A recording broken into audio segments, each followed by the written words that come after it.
আমি নিজেও জানতাম এখানে হোসেন রাদিয়াল্লাহু তাআলা আনহু যিনি পিতা ছিলেন আমাদের প্রিয় সাহাবী হযরত আলী রাদিয়াল্লাহু তাআলা আনহু, ওনাকে রাসূল সাল্লাল্লাহু আলাইহি ওয়াসাল্লামের থেকে বেশি মর্যাদা দেওয়া হয় এবং আমাদের রাসূলকে এখানে কটাক্ষ করা হয়।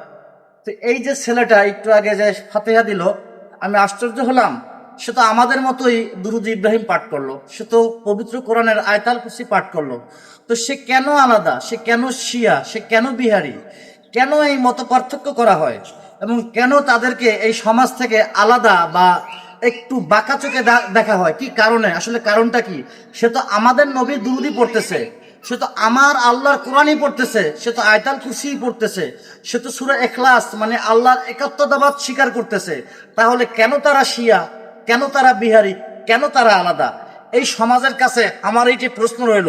যারা এটার অ্যান্সার করতে পারবেন অবশ্যই আপনারা হাদিস কোরআনের দলিল সহ অ্যান্সার করবেন কমেন্ট বক্সে। কেন তারা আলাদা? সে তো আমার নবীর দুরূদ পড়লো, দুরূদ কোরআনের পবিত্র কোরআন থেকে আয়াতুল কুরসি পাঠ করলো, খুব সুন্দর লাগলো। হয়তোবা সারাদিন চিল্লাচিল্লি করার কারণে হয়তোবা সে সেই রকমের সুর দিয়ে হয়তোবা পড়ে নাই, বা এতে আবার কেউ ভুল খুঁজবেন না। দেখতেই পাচ্ছেন ছোট একটা বাচ্চা, তার তেলাওয়াতে যদি কোনো ভুল হয় বা ত্রুটি বিচ্যুতি হয়, এটা কেউ খুঁজতে যাবেন না এবং এটাকে কেউ ইস্যু বানাতে যাবেন না, কারণ আপনারা ভালো কিছু করতে পারেন না, শুধু ইস্যু করতে পারেন। প্রিয় দর্শক।